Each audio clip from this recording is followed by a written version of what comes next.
Good morning. Ngasi se akhoi laiba August thagi tarot reading tausi ko.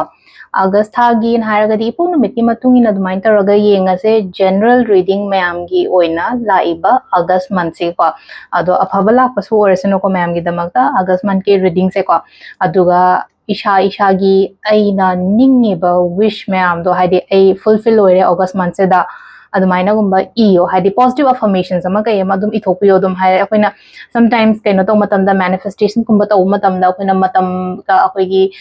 kay haini iba ngam hoda ba kholo da bu se yawina ko aduna video se yenge na makada adum aina ningi ba poto ai gi wish to fulfill oire natra exam clear oire ai gi job phange ai gi blockages ke ka amta leitre khotre haibana chingba just positive affirmations ha ga de positive lines ama kay ama ithopada akoi da so adu do attract tawna bai da makta ni ko aina sum haije je ma'am दा अदो Young से पोक नुमित की मतुंग इन को नुमाइजिंग निंथोकाबा लेबा पोपा दुमाइना मथंग मथंग मतुंग मनाउ Naina दुमाइ Young मिनर से को हौबान हायगदि नुमाइजिंग दगिदि हौरसे को नुमाइजिंग की ओइना हंदक लाइबा था से को कमाइ तौगदगे हाबदो अदुदो येंग मिनर से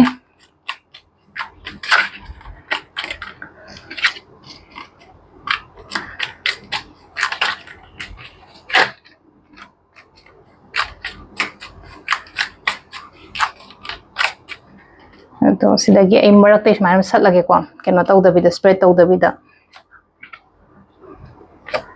अहुम मरी मंगा को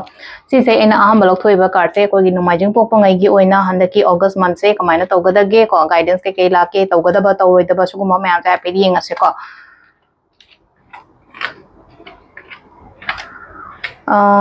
प्रॉब्लम्स लोइशनबा ओइ को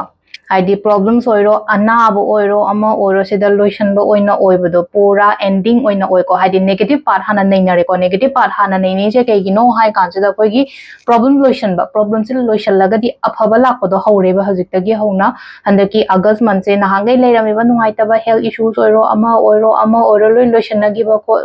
लोइन लोइशनगिबा अदुदगी थोलकपा तपना तपना को अदुगी प्रॉब्लम्स मैम दुदगी ऐसे तपना थोलकपा कोटपा दुमाइ तरोगा लाइको सिदा इमुंग मनुंग कैका है नुंगसिनाना लेमिनाबा खोमिनाबा दाइ पिरिको हाइडी हैप्पी फैमिली गी साइन अमा लाइको हैप्पी फैमिली खतंगी वासना ट्रेको सिदा आइना खनबा आइना निंगबा अन हारसिनको युम कै मक्तबु सागे ना खलसे पोचै अमतबु लेगे काइना खलगसो को हाइडी सिगी मतम से फैको मैनिफेस्टेशंस कुंबा कैगुंबा तौबियो को मैनिफेस्टेशन तौ मतमदा आइंगोंदा आइना खल्लिबा आइना निंगिबदो थुंबा ओइना ओबदो मैजिशियन कार्ड लाइछि सिदा को मैजिशियन कार्ड ला मतमदा हाइडी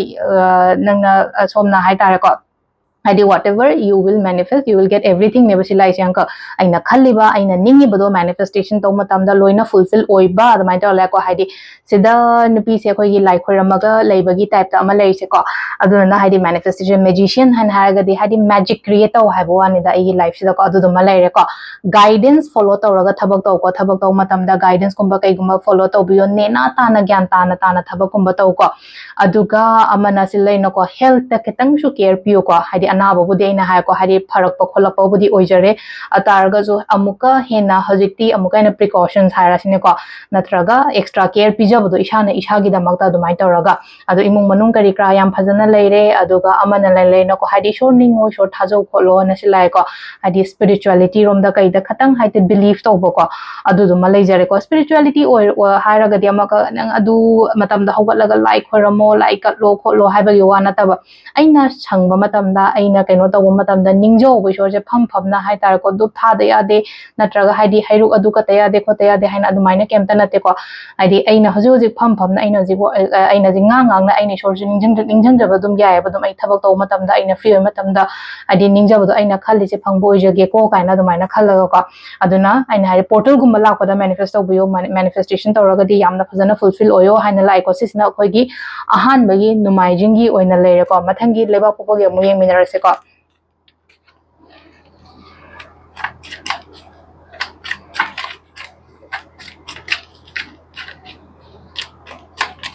लेबा पोको हाइरा माले मथंगी जे माइनिंग तो का हाइ गदम ने कोइ से सोइग्रे हाइबदा मथंगी मंडे गे मुयेंगा से को संडे ओइग्रे मथंगी मंडे को दो सिदगी अमुका सो ए कार्ड लौथोक जरगे को सेसेना कोइगी ꯅꯤꯡꯊꯧ ꯀꯥꯕꯗ ꯄꯣꯛꯄ ꯃꯤꯉꯩꯒꯤ ꯑꯣꯏꯅ ꯑꯣꯒꯁꯀꯤ ꯑꯣꯏꯅ ꯑꯣꯒꯁ ꯃꯟꯁꯤꯒꯤ ꯀꯔꯤ ꯒꯥꯏꯗꯦꯟꯁ ꯂꯩꯒꯦ ꯍꯥꯏꯕꯗꯣ ꯑꯗꯨꯃꯥꯏꯅ ꯇꯧꯔꯣꯀꯣ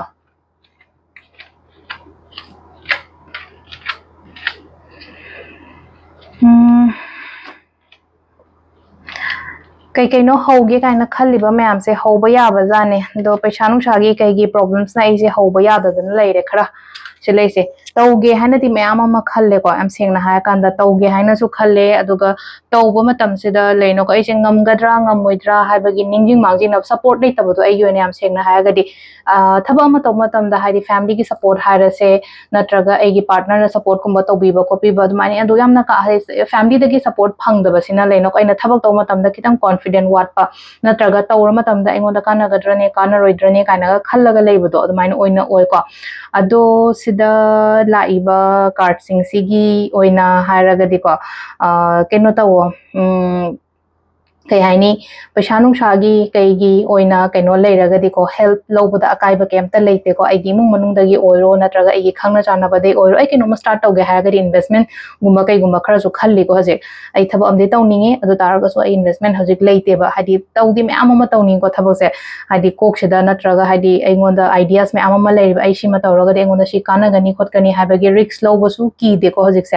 ꯑꯗꯣ ꯔꯤꯛꯁ ꯂꯧꯕ ꯀꯤꯗ꯭ꯔꯒꯁꯨ ꯐꯤꯅꯥꯟꯁꯤꯌꯦꯜꯂꯤ ꯈꯤꯇꯪ ꯑꯩꯉꯣꯟꯗ ꯈꯔ ꯑꯣꯕꯁꯇ꯭ꯔꯛꯁꯟꯁꯀꯨꯝꯕ ꯀꯩꯒꯨꯝꯕ ꯂꯩꯕ ꯑꯗꯨꯃꯥꯏꯅ ꯑꯣꯏꯅ ꯂꯩꯀꯣ ꯑꯗꯣ ꯁꯤꯗ ꯂꯩꯅꯀꯣ ꯍꯥꯏꯗꯤ ꯍꯦꯜꯞ ꯍꯥꯏꯅ ꯑꯩꯅ ꯍꯧꯖꯤꯛ ꯍꯥꯏꯖꯩꯁꯦꯀꯣ ꯗꯔꯀꯥꯔ ꯂꯩꯔꯒꯗꯤ ꯍꯪꯉꯣ ꯍꯥꯏꯌꯣ ꯍꯥꯏꯅ ꯑꯗꯨꯃꯥꯏꯅ ꯍꯥꯏꯔꯤꯕ ꯑꯗꯨꯝ ꯑꯩꯅ ꯉꯁꯥꯏꯒꯤ ꯍꯥꯏꯁꯦꯀꯣ ꯐꯦꯃꯤꯂꯤꯅ ꯁꯞꯄꯣꯔꯠ ꯇꯧꯗꯕ ꯈꯣꯠꯇꯕ ꯍꯥꯏꯁꯦ ꯍꯥꯏꯗꯤ ꯍꯥꯏꯔꯒꯗꯤ ꯌꯦꯡꯉꯣ ꯑꯃꯨꯛꯇꯪ ꯍꯥꯏꯗꯤ ꯑꯩꯒꯤ ꯏꯆꯤꯟ ꯏꯅꯥꯎꯗ ꯑꯣꯏꯔꯣ ꯑꯃꯗ ꯑꯣꯏꯔꯣ ꯍꯥꯏꯗꯤ ꯀꯅꯥ ꯈꯪꯅꯤ ꯍꯥꯏꯗꯤ ꯄꯤꯔꯛꯄ ꯌꯥꯕꯒꯤ ꯀꯩꯅꯣꯁꯨ ꯂꯩꯌꯦꯕ ꯑꯩꯅ ꯍꯥꯏꯒꯟꯗꯕꯒꯤ ꯅꯠꯇ꯭ꯔꯒ ꯑꯩꯗꯤ ꯍꯥꯏꯕ ꯇꯜꯂꯦ ꯍꯥꯏꯕꯒꯤ ꯑꯗꯨꯃꯥꯏꯅ ꯇꯧꯔꯒ ꯂꯩꯕꯗꯣ ꯃꯤꯅ ꯂꯩꯅꯀꯣ ꯍꯧꯖꯤꯛꯁꯦ ꯑꯩꯅ ꯇꯧꯔꯤꯕ ꯃꯌꯥꯝꯁꯦ ꯍꯥꯏꯗꯤ ꯁꯤꯡꯊꯥꯅꯗꯦ ꯅꯠꯇ꯭ꯔꯒ ꯀꯩꯅꯣ ꯇꯧꯗꯦꯅ ꯈꯜꯂꯁꯦꯕ ꯑꯗꯨꯝ ꯑꯩꯉꯣꯟꯗ ꯒ꯭ꯔꯣꯠ ꯂꯥꯛꯄ ꯃꯇꯝꯗ ꯃꯁꯥ ꯃꯊꯟꯇ ꯑꯗꯨꯝ ꯈꯪꯖꯔꯛꯀꯅꯤꯕ ꯑꯩꯅ ꯇꯧꯔꯤ ꯊꯕꯛꯁꯦ ꯀꯩꯅꯣ ꯍꯥꯏꯕꯗꯣꯀꯣ ꯑꯗꯣ ꯂꯝ ꯆꯠꯂꯒ ꯊꯕꯛ ꯇꯧꯒꯦꯔꯥ ꯈꯣꯠꯀꯦꯔꯥ ꯑꯗꯨꯃꯥꯏꯅ ꯈꯟꯕ ꯂꯩꯔꯒꯗꯤ ꯑꯗꯨꯁꯨ ꯀꯩꯁꯨ ꯀꯥꯏꯗꯦꯀꯣ ꯑꯗꯨꯃꯥꯏꯅ ꯆꯠꯄꯤꯔꯒꯁꯨ ꯑꯗꯣ ꯊꯣꯛꯂꯛꯑꯣꯅ ꯍꯥꯏꯀꯣ ꯁꯤꯗ ꯊꯣꯛꯂꯛꯑꯣ ꯇꯧꯋꯣ ꯁꯨꯃꯥꯏꯅ ꯁꯨꯝ ꯂꯩꯒꯅꯣ ꯌꯨꯝꯗ ꯀꯩ ꯀꯩꯅꯣ ꯁ꯭ꯇꯥꯔꯠ ꯇꯧ ꯈꯣꯠꯂꯣ ꯍꯥꯏꯅ ꯂꯥꯛꯑꯦꯀꯣ ꯁꯤ ꯂꯥꯏꯁꯦ ꯑꯗꯣ ꯁꯤꯁꯤꯅ ꯑꯩꯈꯣꯏꯒꯤ ꯃꯟꯗꯦꯒꯤ ꯑꯣꯏꯔꯦꯀꯣ ꯃꯊꯪꯒꯤ ꯀꯩꯅꯣꯒꯤ ꯑꯃꯨꯛ ꯌꯦꯡꯃꯤꯟꯅꯔꯁꯦꯀꯣ ꯂꯩꯕꯥꯛꯄꯣꯛꯄ ꯅꯨꯃꯤꯠꯀꯤ ꯑꯃꯨꯛ ꯌꯦꯡꯉꯁꯦꯀꯣ ꯉꯁꯥꯏ ꯑꯩꯅ ꯑꯍꯥꯟꯕꯗ ꯂꯩꯕꯥꯛꯄꯣꯛꯄ ꯍꯥꯏꯗꯣꯛꯈ꯭ꯔꯦ ꯁꯣꯏꯗꯅ ꯅꯣꯡꯃꯥꯏꯖꯤꯡꯒꯤ ꯃꯊꯪꯗꯀꯣ ꯑꯗꯣ ꯍꯟꯗꯛꯀꯤꯁꯤꯅ ꯑꯩꯈꯣꯏꯒꯤ ꯂꯩꯕꯥꯛꯄꯣꯛꯄ ꯅꯨꯃꯤꯠꯇꯣ ꯑꯃꯨꯛ ꯌꯦꯡꯉꯁꯦꯀꯣ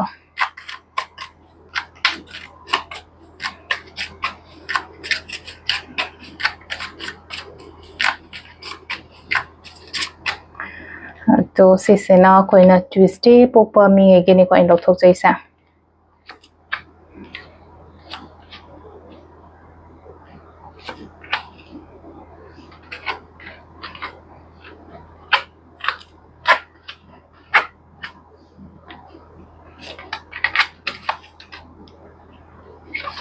ꯏꯁꯥꯗ ꯌꯥꯝꯅ ꯀꯦꯌꯔ ꯄꯤꯌꯨꯀꯣ ꯏꯁꯥꯗ ꯀꯦꯌꯔ ꯄꯤꯌꯣ ꯑꯍꯜ ꯂꯃꯟꯒꯤ ꯃꯇꯨꯡ ꯏꯟꯅ ꯊꯕꯛꯀꯨꯝꯕ ꯀꯩꯒꯨꯝꯕ ꯇꯧꯕꯤꯌꯨꯀꯣ ꯍꯥꯏꯗꯤ ꯑꯍꯜ ꯂꯃꯟ ꯍꯥꯏꯔꯒꯗꯤ ꯏꯃꯥ ꯑꯣꯏꯔꯣ ꯏꯃꯥ ꯕꯕꯥ ꯍꯣꯏ ꯀꯩꯒꯤ ꯋꯥ ꯇꯥꯕ ꯈꯣꯠꯄ ꯑꯗꯨꯝꯕ ꯃꯌꯥꯝ ꯍꯥꯏꯅ ꯍꯥꯏꯔꯁꯤꯅꯦꯀꯣ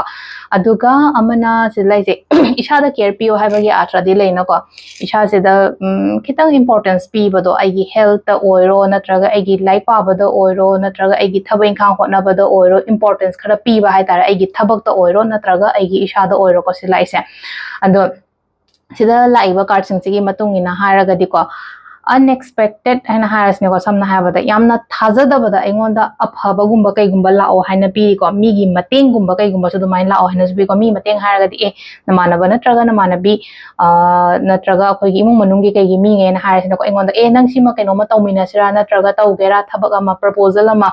ꯃꯣꯏꯒꯤ ꯁꯥꯏꯠꯇꯒꯤ ꯄꯥꯔꯠꯅꯔꯁꯤꯞꯇꯕꯨ ꯇꯧꯃꯤꯟꯅꯁꯦꯕꯨꯒ ꯍꯥꯏꯔꯁꯨ ꯁꯤ ꯊꯕꯛꯁꯦ ꯑꯩ ꯀꯩꯅꯣ ꯄꯨꯊꯣꯛꯀꯦ ꯅꯪ ꯇꯧꯕꯤꯒꯦꯔꯥ ꯅꯠꯇ꯭ꯔꯒ ꯑꯩꯅ ꯄꯨꯊꯣꯛꯇꯣꯏꯅꯦ ꯅꯠꯇ꯭ꯔꯒ ꯃꯤꯉꯣꯟꯗꯨꯗ ꯇꯧꯍꯟꯒꯦꯔꯥ ꯑꯗꯨꯅ ꯍꯥꯏꯗꯤ ꯄꯨꯜꯂꯒ ꯊꯕꯛ ꯇꯧꯕꯗ ꯑꯀꯥꯏꯕ ꯀꯩꯝꯇ ꯂꯩꯇꯦꯀꯣ ꯄꯥꯔꯠꯅꯔꯁꯤꯞꯇ ꯀꯩꯗ ꯊꯕꯛ ꯇꯧꯕꯤꯌꯣ ꯄꯥꯔꯠꯅꯔꯁꯤꯞꯇ ꯇꯧꯃꯤꯟꯅꯕ ꯃꯇꯝꯗ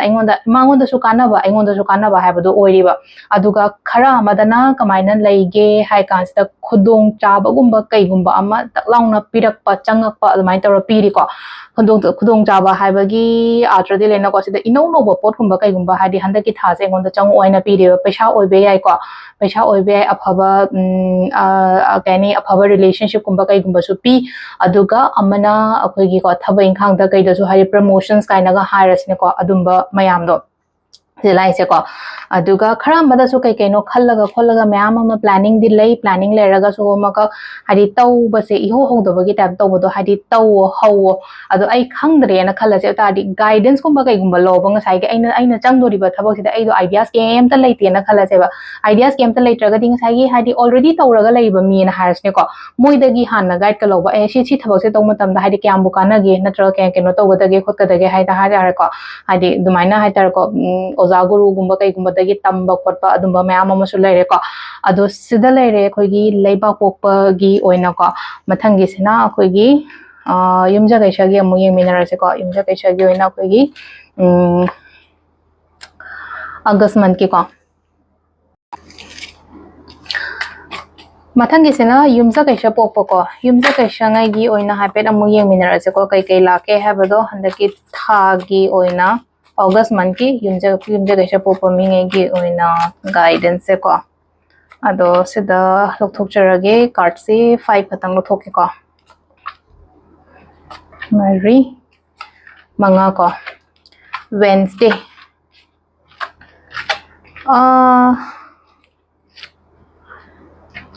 ki ganu ko kenoma tawo matam da isha se da haidi ai kenoma start taw doine kho toine kaina hara gadi isha se da ki ba ngam moidra kaina kem ta khan gano ba aduga mina leina ko haidi ai gi nakna ba natraga ai akoi ba da leiba mayam se na haidi akoi gi chingda bi ba natraga haidi oiroida kaina ga sum haiba khotpa mayam se amta taru no ai gi tawum thokpa do fully aduda focus concentrate tawraga tawbiyo ko sida ado pot khara amadana silai ko haidi October matung gumba kai gumba da yagani ko 3 months se yam phari ko haidi lakadori ba gi tha ohum se ngasi dagi sum tharaga haidi 3 months ki matung gumba se yam phana gumba lai ko haidi aina na ngai hona jagri ba tawba khotpa adumba mayam dugi result se yamna fruitful oina lakpagi mawong da oina oi ko aduga amana leina ko haidi thabak tawmina ba kai shukai de ko mi ga pullaga imanabi pullaga thabak tawmina ba ko mina ba kai shukai de aduga amana amula ina ko aina khonari ba ai hard work ai hard work and dedication saina harsin ko thaba am to matam da aina yamna chakchang na phadana honari ba pot se adugi result reward soidana lakani ko life se change lao haina piri ko phajana adon lakadori ba 3 months ki kai gi matung sidana amuka hena life se changes kum bala ko do engonda changes la ko ha di pura hajik lai ba ai siga haidara tha ahum mari gi matung da leiba ai ga khara difference la kane ba dum transform tawro haina life se kitang transformations kumba awong bugumba kai gumba mai la haina piri ko aduga pot khara madana kitang khara stuck tawraga lei ko daw nung gumba kai gumba se hai tara ko hotpo di honari sa daw se kitang haziki ai haraga di hari ire leita bagi type to ko the daw ya de khote haina sida kai no tawnya ga shulete ko lakta work to ge khote kai naga haraga de khoi gi citrine gumba kai gumba se sina wal luck enhance tawna bo ko crystals ta ko aduga amana amuka leina ko akhoi gi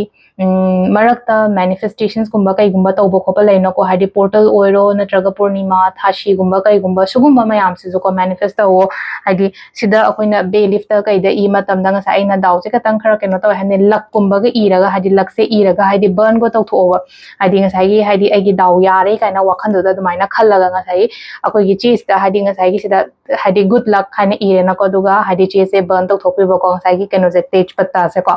aduga aduna traga ta akoina journal i matam da ko hadi ai hojik daw am yare aina tawruba thab ingang khuding mak loina mai pa e mangol oye kaina adumai taraga adumbagi mawong da ira shu yai ko ado si sina akoi gi yumja kai sha pokpa mi ngai gi oina oire ko mathang gi sina sagon sen gi mo yeng minara se ko sagon sen gi oina la iba August month ki predictions ko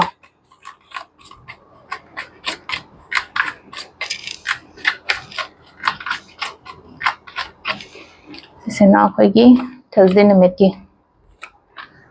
ni ahum mari manga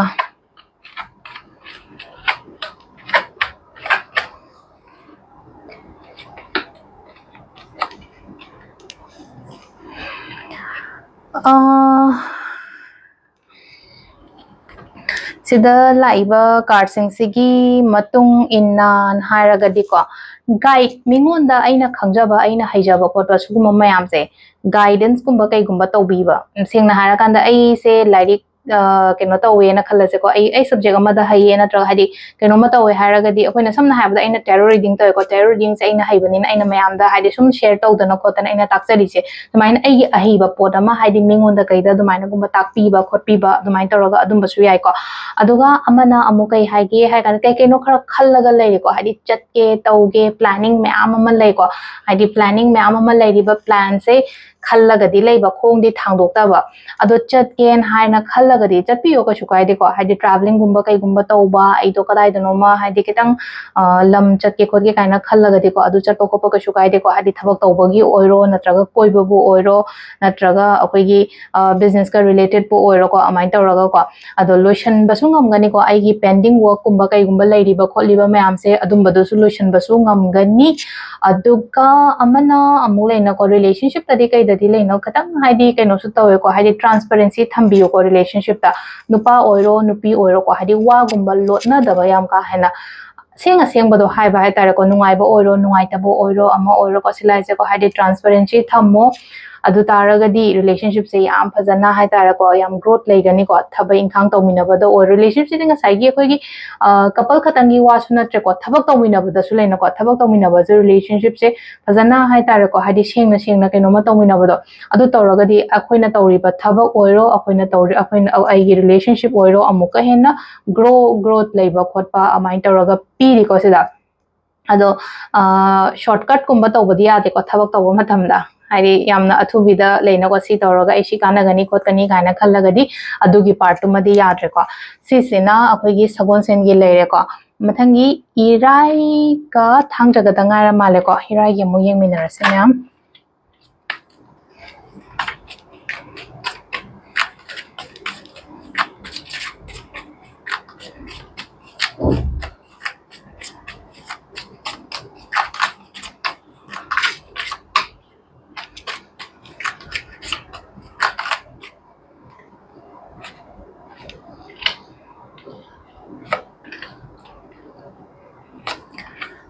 सिसिना Irai पोपमी गे ओइदोइने को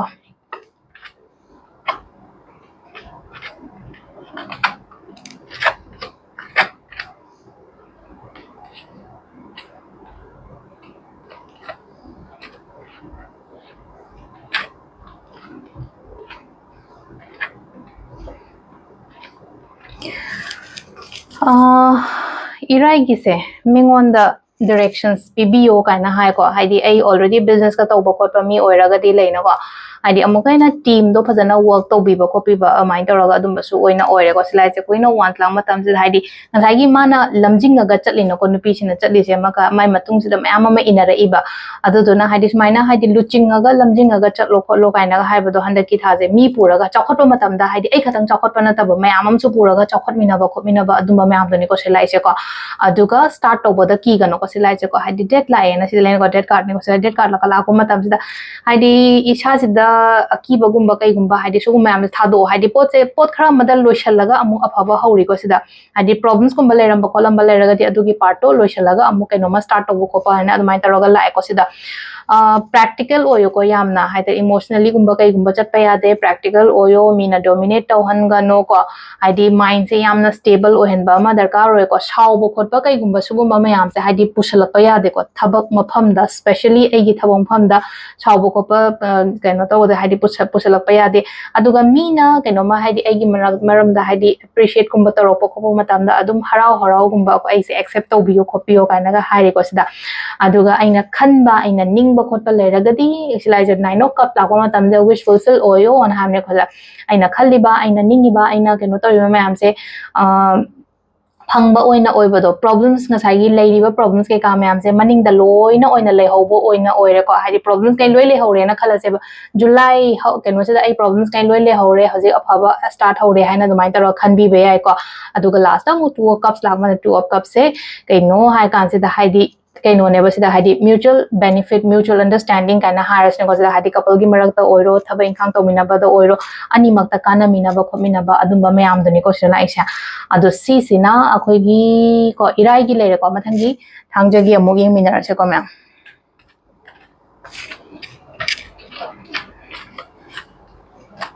last के सिना ꯊꯥꯡꯖ ꯄꯣꯛꯄ ꯃꯤꯒꯤ ꯑꯣꯏꯅ August ꯃꯟꯊꯀꯤ projection ꯍꯥꯏꯐꯦꯠ ꯌꯦꯡꯉꯁꯦ guidance ꯀꯔꯤ ꯀꯔꯤ ꯂꯥꯛꯀꯦ ꯍꯥꯏꯕꯗꯣ ꯍꯟꯗꯛꯀꯤ ꯊꯥꯒꯤ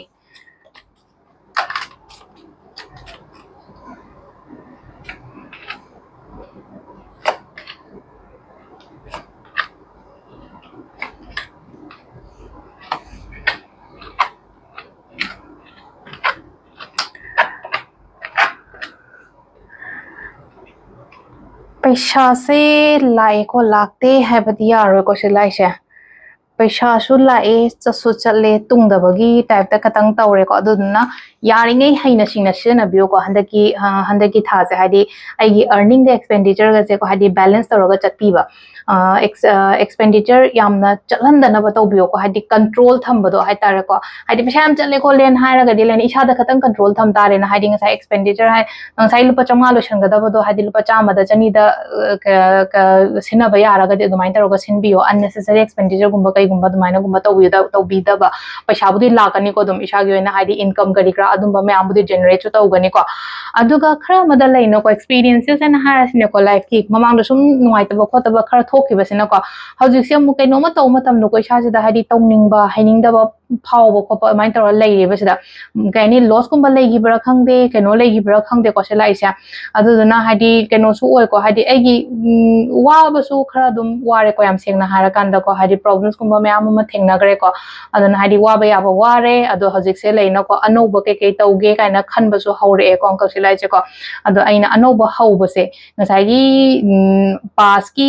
कैनो मांगिबा खोटखिबदो अदु खंजलगा लेरनो न हायबसिदा अदु चलहनग्रो अदुगी पार्ट मैम दो लोइन चलहनग्रो अदुगा अनोबा थबक एंगोंदा लाइबा खोले मैम से अदुदा फोकस तौरगा थबक तौवना हायरिबसे लाइसे को अदो प्रॉब्लम्स एंडिंग ओइग्रे ना खनबा याय को सिदा आइगी लेरंबा खोलमा प्रॉब्लम्स एंडिंग ओइग्रे अदुदगी तम तम ना थोले हजिक से को पैसा से लाई लागा सु हानेगी कैगी मैम अमा लेबनिना खरा चटप खोप अमसु तौरंबसु याय को अदु तारगा सु लोइना सिलेनो एंगोंदा खुतोंग चाबगुंबा कैगुंबा दुमाइ तौर लाइ अदु पैसा से खरा सेविंग्स गुंबा कैगुंबा से खरा तौबा नत्रगा तुंगदबा खरा ओइना ओइ को अदुना हाइदे पैसा नुसागी मैनिफेस्टेशंस गुंबा कैगुंबा तौबियो को आइना होनारिनिना हाइदे मैनिफेस्टेशन पैसा मैनिफेस्टेशन तौबदा काइबा केमता लेतेबा होनादबा मी अमना ओनली जस्ट पैसा की मैनिफेस्टेशन पाइराइ थमगा खोलगा हाइदे अदुमाइ तौरगा कानागदब नटिक आइगी होनाबा प्लस ngsaigi लक इनहांस तौनबगी दमकतन एना हाइदे पाइराइट कुंबा थमो नत्रगा हाइदे मनी मैनिफेस्टेशन तौ बेलिफ कुंबा इरगा फोन मनिंगदा हापो खोलो हाइबना चिंबा सुगुमा मैम से को अदो सिदा लेरे को अगस्त मंथ की यामना सांगदी सांगद्रे प्रेडिक्ट अखोई अगस्त मंथ की टैरो कार्ड रीडिंग से को अदो राशि की सु आई हप्चरक याब्रे येंगे को हाइदे आइना ngमगदे अदो सिनसे इपोक नुमित की को मैम थैंक यू